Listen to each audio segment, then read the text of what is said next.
Maybe you're a teacher who needs a quirky border, or maybe you just want your documents to look more professional. Well, adding page borders is easy. Let me show you.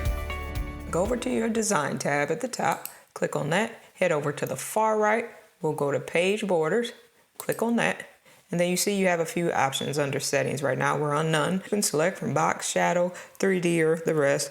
We'll pick Box, keep it simple.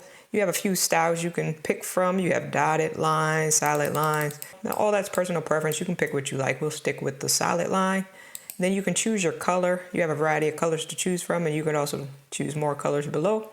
We'll just pick this red so it stands out. You can choose also the width of the line, the thickness of the line. We'll leave it on the 3-point.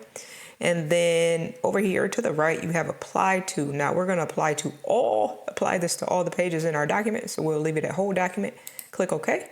You see we have a border around our document. I'll show you another thing. If you go down here to the bottom, you see Art. Maybe you want to do something a little different.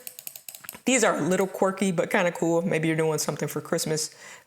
They have some different trees, or maybe you're writing a love letter. They have a few hearts, or a more practical use may be that you're a teacher.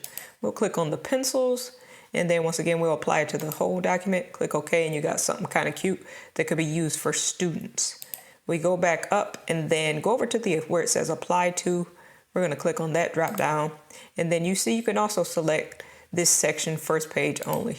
Now if we select that, hit OK, what that's going to do is put the border only around our first page or cover page or whatever that is. If we go back up to Page Borders and then we select the next one, all except first page, pretty self-explanatory. It's going to put the border around every page except for our very first page. And if you want to take your border off, all you have to do is go back up here under Settings, click on None, and click OK.